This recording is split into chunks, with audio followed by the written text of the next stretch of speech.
Bonjour à tous, bienvenue dans une nouvelle partie analysée. Nous allons parler des cases fortes, qui sera le thème de la prochaine masterclass donc de jeudi prochain, c'est-à-dire le 24 octobre 2019. Voilà, les cases fortes qui apparaissent toujours dans les parties et qui sont extrêmement importantes pour pouvoir bien mener une attaque, faire un plan et attaquer les faiblesses adverses. Alors on commence la partie avec une ouverture du pion roi, E4, E5, une partie espagnole, donc avec fou B5, x4, cavalier F6, petit refou 7 ou 1, B5, fou B3, voilà, tout ça c'est classique, c'est la partie espagnole classique, D6, C3, petit roc, H3 qui sert à empêcher l'arrivée du fou en G4 pour ne pas que les noirs puissent clouer le cavalier afin de jouer D4 tranquillement. On pourrait le laisser faire, ce coup fou G4, mais ce serait une variante différente. Et ici, les noirs choisissent une variante assez rare de l'espagnol. Alors, ici, il y a plusieurs coups. On connaît la variante Chigorin avec cavalier en A5, la variante Breyer avec cavalier B8, la variante de Karpov avec fou B7, tour E8, et cavalier D7 même existe aussi. Et il existe une autre variante beaucoup plus rare avec le coup A5. L'idée, c'est de faire une expansion évidemment sur la dame avec les pions. C'est intéressant sans être forcément très très actif. C'est pas forcément une façon de jouer avec les noirs qui soit vraiment très très intéressante finalement. Pas beaucoup de jeux de pièces. D4, évidemment, ça c'est le plan des blancs, création du duo de pions immédiat. A4, donc c'est l'idée, les noirs, le fou qui revient en C2, et les noirs qui prennent en D4, pas forcément le meilleur coup ici. Alors l'idée de cette prise, c'est si les blancs reprennent avec le pion, les noirs ont la possibilité d'aller chercher la paire de fous avec le coup cavalier B4, mais les blancs prennent avec le cavalier, et du coup créent une attaque double en fait, sur le cavalier en C6 et le pion en B5, ce qui fait que le coup des noirs est pratiquement forcé ici, à moins de ramener le cavalier en A7, ce qui serait quand même pas terrible. Les noirs sont obligés de prendre, et du coup le duo de pion est quand même reformé, avec la prise du pion en D4. Fou B7, le cavalier qui peut se développer directement en C3 à cause aussi de l'attaque sur le pion B5 et du pion A4, donc les affaiblissements de ces deux pions. Peut-être les noirs ici auraient dû défendre la chaîne de pions avec le coup C6, mais évidemment ça n'allait pas vraiment avec le coup fou B7 qui venait de jouer. Les noirs qui n'ont pas réalisé ce qui allait se passer vraiment dans leur jeu. Ils auraient probablement dû jouer C6 tout de suite avant de jouer fou B7. Ils défendent le pion avec la dame en D7.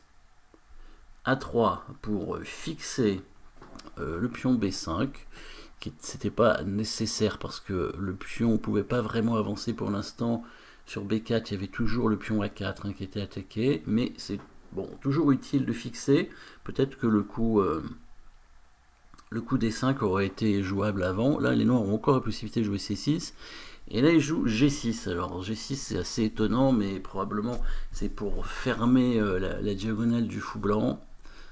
Éviter une attaque avec E5, même si c'était pas possible pour l'instant, à mon avis.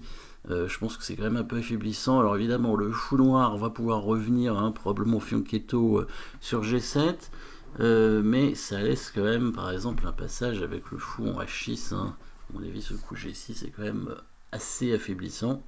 C'était pas nécessaire de le faire tout de suite. Et là, D5, voilà, donc un coup très important, D5 ici, pour commencer à créer des cases fortes chez l'adversaire. Enfin, pour nous, évidemment, donc des cases faibles chez l'adversaire. Alors là, on voit plusieurs cases fortes qui ont été créées. Alors la case en C6, bien entendu, même si celle-ci sera difficile d'accès, étant donné que les noirs la contrôlent bien. mais on peut imaginer un cavalier qui arrive en D4, une tour en C1, et directement le cavalier peut rentrer en C6. Voilà, ça c'est si les noirs ne font rien. On sait créer d'autres cases fortes par la fixation en fait du pion en C7. On crée des cases fortes, par exemple une case forte en B4, hein, puisque si le pion avance en C5, il y aurait la prise en passant, donc le pion noir pour l'instant n'arrivera jamais en C5, donc deux cases fortes, hein, en B4 et en D5, et on peut dire aussi que la case D4 est une case forte pour la même raison. Donc ici, rien qu'avec un seul coup, hein, on arrive à créer trois cases fortes différentes pour les blancs. Alors les noirs font C5, ils créent leur duo de pion, même si, voilà, maintenant qu'il y a la prise en passant, bien entendu, ce coup, c'est quand même probablement le bon coup, mais évidemment, il est quand même beaucoup moins intéressant si les noirs avaient déjà joué C6. Voilà, là ça aurait été mieux, les blancs n'auraient pas pu prendre, et ils auraient conservé leur duo de pion, et les blancs n'auraient pas eu de case forte. Hein, donc on voit la différence avec le coup C6 suivi du coup C5 qui évite évidemment la prise en passant. Maintenant, dans la prise en passant, puis on prend, fou prend, les blancs ont toujours les cases fortes qu'on a dites. Alors il n'y a plus la case C6, mais il y a la case B4 et D4 toujours, et il y a une nouvelle case forte. Celle-ci, beaucoup plus intéressante, c'est la case D5 qui apparaît maintenant. Pourquoi plus forte? Parce que directement devant le pion faible, donc isolé en T6, et aussi dans le camp adversaire, hein. Donc ça c'est quand même très intéressant, et aussi protégé par un pion. Donc une case forte n'est pas forcément protégée par un pion, c'est évidemment une case qui ne peut pas être contrôlée par un pion adverse, mais si elle est protégée par un pion, c'est mieux, parce que ça permet de stabiliser la pièce qui s'y trouve. Fou H6, bon, comme prévu, le fou qui se rend ici, tour 8, et dame D4, je pense que ça c'est un bon coup, puisque c'est une case forte, hein, pour les blancs quand même, hein, ou on peut appeler ça aussi une case de blocage, hein, case de blocage du pion ici. Donc la dame ne peut pas se faire attaquer par un pion, le cavalier est trop loin pour l'attaquer, et le fou n'arrive pas à attaquer non plus la dame, donc la dame est tranquille. On remarque quand même, hein, ici, évidemment, le clouage maintenant du cavalier F6, hein, sur la case G7, hein, il y a une menace de mat. Alors, le cavalier peut quand même bouger en protégeant cette case, c'est ce qu'il fait d'ailleurs, hein, il joue cavalier H5, probablement avec l'idée de faire fou F6, hein, pour attaquer la dame justement, mais les blancs ont prévu, en jouant tour AD1, d'éviter évidemment ce coup fou F6. Les noirs protègent leur pion, hein, parce que l'idée de tour AD1 évidemment c'était d'attaquer les pions. Et maintenant, regardez l'idée des blancs, hop, le fou qui repart maintenant en B1, donc la tour est passée, bien entendu, donc les deux tours sont en liaison, donc ce coup de fou, maintenant, n'a pas d'incidence par rapport au tour, le fou qui peut être très loin et contrôler quand même, et quelle est l'idée du coup? Eh bien le fou va se retrouver sur une magnifique diagonale en direction du roi noir, et va viser, bien entendu, la fameuse case forte. Tout va se jouer sur cette case forte maintenant, sur la case D5, les noirs font fou F6 pour chasser la dame, dame D2 comme prévu. Alors les blancs semblent avoir perdu un temps avec dame D4 chez dame D2, mais ils ont développé leur pièce comme ils voulaient, c'est-à-dire ils ont amené leur tour en D1, le fou en B1 pour l'amener en A2, donc pas vraiment de perte de temps ici. Cavalier G7, et on revient au jeu, voilà, fou A2. Alors on voit toutes les pièces blanches pratiquement qui sont dirigées, hein, sur cette fameuse case en D5. Le cavalier, le fou, la batterie tour dame, le fou noir très bien placé pour attaquer le roi. Maintenant, comment on va utiliser cette case forte avec les blancs? Cavalier E6, le cavalier revient au jeu. Roi H1, donc là on voit déjà évidemment le plan des blancs qui va arriver. Avec ce coup, les blancs veulent faire le fameux duo de pions, hein. Le pion de pointe en E4, on connaît. Il faut faire un duo de pions pour permettre aux pions d'avancer, enfin de créer en tout cas, de contrôler les cases, toutes les cases ici sur la 5e rangée, et d'avancer probablement encore, hein, pour attaquer le roi, faire un levier, ouvrir des lignes, et on a peut-être même par la suite, hein, on aura une attaque sur le pion F7, hein, probablement la tour E1 va revenir en F1 pour soutenir la poussée de son pion, récupérer la colonne qui risque de s'ouvrir, hein, puisque après F4 les blancs vont probablement jouer le coup F5. Fou G7, les noirs qui essayent de chasser ce fou ou s'en débarrasser, échange, voilà. Bon, je pense que c'est logique hein, d'échanger ici. Le fou G7 est quand même pas mauvais sur une belle diagonale. Il n'y a pas de raison de partir. On échange les fous. Ça affaiblit un peu le roi du coup, hein, puisqu'il y a plus ce fou de case noire. Et le cavalier qui rentre sur la case forte en D5, ça y est. Bon alors là, ce cavalier qui doit être capturé tout de suite, parce que les menaces sont trop fortes, hein, avec la dame qui peut arriver en C3 pour donner échec, et après on remarque hein, l'entrée du cavalier en F6. Donc là, ce trou est vraiment trop important, les noirs sont obligés de prendre le cavalier. Et ici, on n'est pas dans une position avec un avant-poste, hein. Ce cavalier n'était pas sur un avant-poste. Case d'avant-poste, vous la connaissez, il se trouve sur une colonne semi-ouverte dans le camp de l'adversaire, une case centrale dans le camp adversaire, sur une colonne semi-ouverte. Ici, on pourrait se dire que c'est un avant-poste, sauf que non, c'est une case forte, hein, et la case forte est plus importante, disons plus forte, si on veut, que l'avant-poste. Donc sur un avant-poste on reprend toujours avec le pion, sur une case forte on reprend presque toujours avec une pièce. Alors là, on dit presque parce que ça peut arriver qu'on prenne avec le pion pour d'autres raisons. Alors évidemment ce serait plus pour utiliser la case forte, ou ce serait pour en créer une autre. Par exemple si on prenait avec le pion, si jamais par exemple on avait une tour déjà sur la colonne, on pourrait éventuellement prendre avec le pion et essayer de rentrer sur la case forte en C6. Hein, mais ici c'est pas le cas, surtout que le cavalier pourrait se mettre devant pour bloquer la tour. Donc là ce serait vraiment pas une bonne idée, mais dans le cas où par exemple la tour est en C1 et qu'on a un pion B4 pour empêcher le cavalier de rentrer, ça pourrait être intéressant de prendre du pion pour rentrer avec la tour, utiliser cette case forte en C6 avec la tour et attaquer du coup le pion isolé en D6, ça pourrait être un plan. Ici, on ne peut pas le faire, ce n'est pas le cas, on reprend avec une pièce et on reprend avec le fou, parce que la dame risque de se faire attaquer. Le fou, lui, ne craint rien, évidemment sur cette case, il est très bien placé, une belle diagonale dans les deux sens, on conserve du coup la colonne semi-ouverte évidemment pour attaquer le pion faible, le pion D6. Alors le cavalier bouge, il est en C5, ce cavalier qui tente d'aller peut-être sur des cases fortes aussi. Alors est-ce qu'on peut dire qu'il est sur une case forte en C5 étant donné que le pion B4 est fixé? On ne peut pas jouer B4, enfin si on pourrait, mais après l'échange en B3 évidemment il n'y aurait plus de pion B4, donc le cavalier on peut dire il est sur une case forte. Il y a une case forte ici en B3 pour le cavalier, mais bon il n'y accédera pas facilement étant donné qu'il y a le fou, hein, donc là ça perdrait directement un pion. Donc le cavalier n'est pas trop mal placé, il attaque le pion central, mais pas d'autre façon vraiment pour les noirs d'attaquer ce pion. Et même s'il double les tours, le pion pourra facilement être protégé. Voilà, le plan des blancs est en marche, hein, le duo de pions, le coup F4, bien entendu. On devrait s'attendre assez rapidement à l'avancée du pion F5, il faudrait peut-être, avec les blancs, placer les tours de la bonne façon. Alors, il a joué roi G8, il enlève son roi de cette diagonale, peut-être qu'il avait intérêt à faire F6 plutôt, pour essayer de conserver un blocage, un certain blocage de la position. Étant donné qu'on a un cavalier contre un fou, les noirs ont intérêt à bloquer le jeu. Par exemple sur F5, les noirs ont la possibilité probablement de jouer G5, hein. Et là il y a un blocage qui peut permettre aux noirs de tenir cette position, et même si les blancs après font le... Après G5 n'est pas totalement forcé, mais G5 est quand même une idée, et sur H4 les noirs pourraient encore tenir certainement avec le coup H6 cette position, même si c'est un peu faible évidemment sur case blanche. Ces cases peuvent quand même être contrôlées par exemple par la dame, hein, je pense. Si les blancs tentent d'arriver avec leur dame en E2 et en H5, on peut imaginer la tour noire venant E7 et la dame noire venant E8 pour essayer de chasser la dame blanche.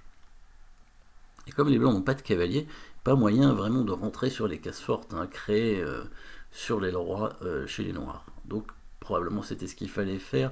Les noirs qui ont choisi d'enlever le roi en G8 pour ne pas s'affaiblir, mais qui rentre aussi, hein, dans le clouage du fou, donc ça peut être un peu embêtant parce que le pion en F7 ne peut plus avancer. Tour 3, finalement, les blancs décident de faire un passage en équerre, hein, pour amener leur tour peut-être sur la troisième rangée si jamais la colonne s'ouvre, mais je pense que l'idée c'est aussi de conserver la tour évidemment sur la défense de ce pion pour faire passer l'autre tour en F1 et finalement avancer en F5. Hein. Ça paraît l'idée principale. Plutôt que mettre cette tour en F1, ce qui aurait obligé la dame à venir défendre le pion, on monte la tour pour faire passer l'autre. Finalement, les blancs abandonnent l'attaque sur le pion D6, étant donné qu'ils n'ont plus vraiment suffisamment de pièces pour l'attaquer. On pourrait essayer de tripler sur ce pion, mais c'est compliqué, hein, avec le cavalier qui contrôle la case D3. Ça prendrait vraiment du temps, et les noirs pourraient quand même le défendre certainement. C'est beaucoup plus efficace d'attaquer sur les noirs. Les noirs ont une position très passive. Hein, on va remarquer le prochain coup d'ailleurs, tour B8 qui ne sert pas à grand chose. Alors peut-être les noirs veulent chercher un contre-jeu évidemment en poussant le pion au B4, mais pour l'instant le pion serait tout simplement en prise. Après c'est vrai que la prise en B4, les noirs ont la possibilité de récupérer pion un peu plus tard hein, en mettant peut-être leur cavalier en A6. C'est ce qu'ils vont faire. Les blancs font tour F1 évidemment pour continuer leur plan et les noirs font B4. Bon, je crois que les noirs ont raison hein, d'essayer de créer du jeu quitte à donner un pion. Hein, je pense que c'est quand même ce qu'il faut faire. On ne peut pas rester passif éternellement. Les blancs qui auraient pu prendre le pion B4 à mon avis, hein, c'était tout à fait faisable, préféraient continuer sur leur plan sans vraiment regarder ce que font l'adversaire. Je pense que le pion prend B4 était quand même pas trop mal. Voilà, F5. Alors tout de suite, il y a des menaces quand même avec le coup F5, puisque on a la fameuse pression hein, sur le pion F7, avec la prise du pion G6 évidemment, et l'attaque de la tour en F1. Donc ici, déjà c'est compliqué, hein, avec les noirs, comment faire pour arriver à défendre ça sur un coup comme tour E7, peut-être tour F8, les blancs ont la possibilité peut-être tout simplement de prendre en G6 et de doubler les tours hein, pour continuer la pression sur le pion. Par exemple, hein, tour F8, on pourrait prendre en G6, jouer tour F3 pour attaquer le pion F7, hein, il est menacé. Et puis là, c'est déjà compliqué pour le défendre. Alors il y a peut-être cavalier E6 pour bloquer l'attaque du fou, mais il y a la dame qui arrive après en H6. La pression semble beaucoup trop importante. Hein. L'attaque devrait aboutir assez rapidement. Peut-être la menace des blancs est déjà de prendre en F7. Hein. C'est pas impossible. Suivi de dame prend G6 et le cavalier en E6 qui pourra être récupéré par la suite. On peut imaginer aussi tout simplement l'avancée du pion H4, H5 pour attaquer le roi. Une autre idée ici avec les blancs, plutôt que de prendre le pion G6, d'ailleurs ce serait beaucoup plus malin, ce serait de faire la fameuse colonne de pression, c'est-à-dire avant de prendre, on double les tours et on prend ensuite. Voilà, et l'intérêt ici, ce serait d'empêcher évidemment le coup de cavalier en E6. Hein. Là, on gagnerait tout de suite probablement en menaçant tout simplement de prendre en G6. Et en plus, on a la possibilité même de rentrer avec la dame en H6 et peut-être, pourquoi pas, d'avancer ce pion F6, chose qu'on pourrait faire par exemple sur le coup roi G7, je pense, bien que roi G7, on puisse quand même prendre en G6, hein, et après faire tour F7 de toute façon, qui gagnerait la dame. Mais là, on aurait aussi le choix avec F6 échec, et sur roi H8, dame H6. Et là, l'attaque doit être gagnante. On peut jouer encore tour G8 avec les noirs, mais le passage de la tour en F4 et en H4 devrait finir par gagner. Il y a quand même encore le coup G5 qui défendrait, donc et suivi de tour G6 pour chasser la dame. Ouais. Donc il faudrait dans ces cas-là évidemment peut-être choisir sur roi G7 tout simplement de prendre le pion G6 et là de gagner la dame avec tour F7 échec. Hein. On aurait évidemment une position gagnante à la fin. Donc F5, alors les noirs en jeu cavalier B3, alors ça c'est peut-être pas un très bon coup, mais je pense que la position noire était difficile déjà, hein, difficile de trouver un bon coup, donc les noirs qui tentent de proposer aux blancs l'échange du fou sur le cavalier, mais il n'y a pas vraiment de raison de prendre ce cavalier avec le fou, hein. Ce fou est trop fort, on voit pas trop où veut aller ce cavalier. Les blancs auraient pu peut-être bouger tout simplement la dame ici, mais ils ont trouvé un coup encore plus fort, plus concret on va dire. Je pense qu'un coup comme Alors peut-être que l'idée des noirs, c'était par exemple sur Dame D1, prendre le pion F5, bien que les blancs puissent faire échec intermédiaire quand même. Hein. Mais voyons un plan, une idée peut-être hein, pour les noirs sur tour prend F5 serait de jouer Dame prend F5. Et sur pion prend F5, tour prend E3, on prend 2 tours contre la Dame. Même si la position est encore compliquée avec l'attaque des blancs, là ça peut être jouable. Mais sur Dame D1, G prend F5, et les blancs pourraient tout simplement faire échec en G3 intermédiaire hein, pour éviter cette menace. Et sur Roi H8, faire tour prend F5, voilà, avec toujours la menace de prendre le pion F5, d'aller en H5 ou même en G4, ça dépend ce que font les noirs. Et là, on pourrait même prendre le cavalier et faire Dame D4 échec. Je pense que la position noire est perdante. Donc un coup comme Dame D1 semblait pas mal ici. Et donc on préférait un coup plus concret en sacrifiant la qualité en B3 avec la tour en B3. Sachant que le fou est tellement fort que les blancs préfèrent donner la tour plutôt que le fou sur le cavalier. Regardez, tour prend B3, A prend B3, Dame H6. Alors évidemment la menace, c'est de pousser le pion F6, mais c'est aussi évidemment de prendre en G6. Alors là si les blancs prenaient en G6 tout de suite, ça permettait de récupérer évidemment du matériel avec tour prend F7. Les noirs étaient obligés de prendre probablement la tour, sinon il y avait une découverte gagnante. Et il y avait un avantage blanc, mais c'était pas encore si évident, hein, puisqu'il y a quand même 2 tours, donc on pourrait prendre le pion B4. Il y aurait quand même 2 pions d'avance. Alors les noirs pourraient récupérer probablement un pion hein, en E4. Donc c'est pas encore clair. Hein. 2 tours contre dame et pion, c'est petit avantage blanc, mais c'est pas encore fini du tout. Donc évidemment, il faut chercher mieux hein, avec les blancs, puisque là on a une attaque possible avec ce coup Dame H6, menace de mater avec F6 bien entendu. Les noirs font Roi H8 seul coup hein, pour éviter le mat. Donc là il y a la défense hein, qu'on a vu tout à l'heure avec si les blancs jouent F6, tour G8, voilà pour éviter le mat. Et sur tour F4 on a le coup G5 qui empêche tour H4 et qui permet à la tour de monter en G6. Voilà, il y a cette défense là qui existe. Donc les blancs doivent prendre le pion tout simplement.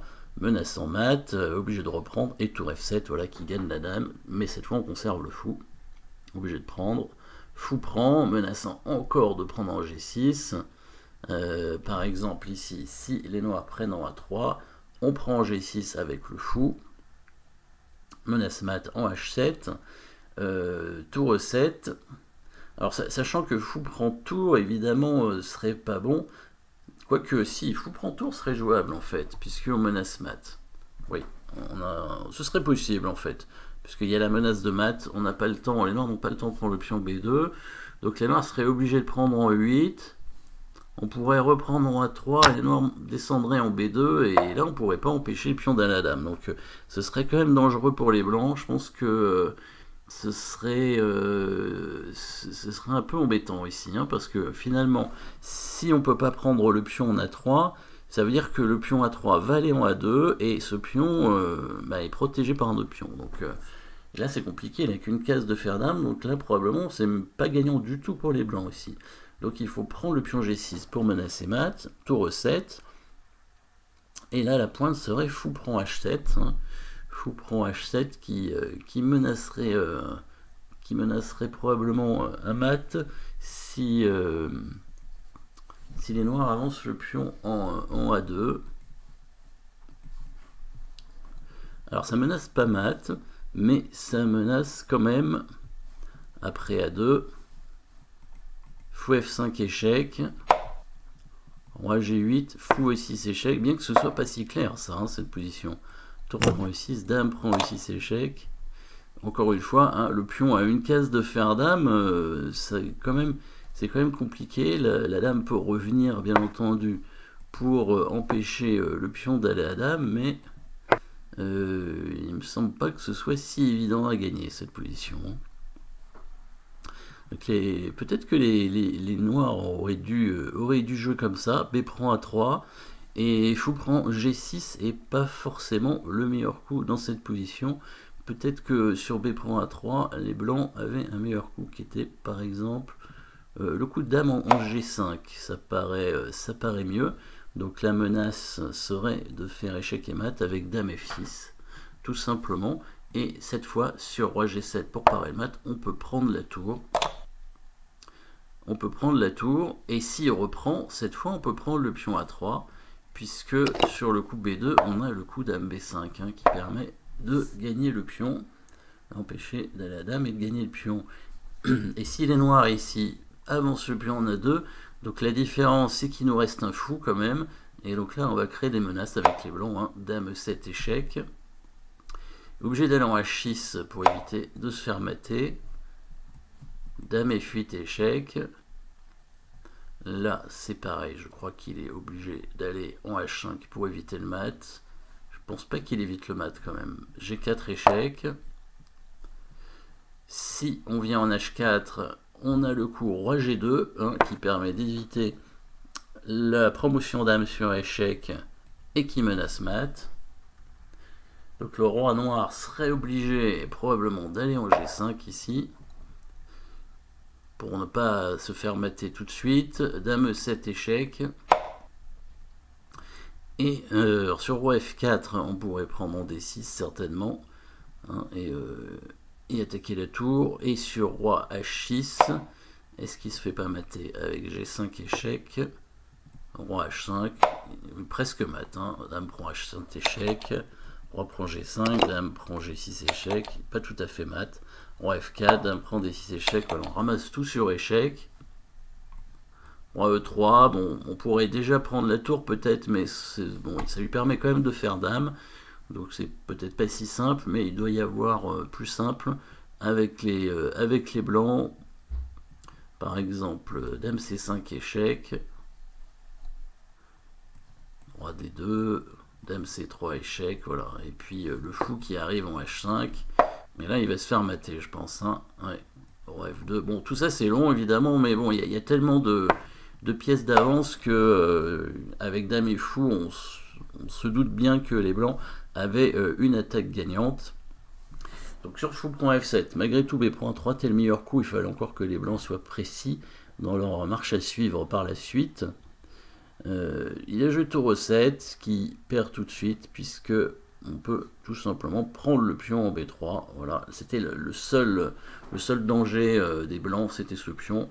Là, il y a trop de matériel en plus, dame et fou contre 2 tours, c'est trop important.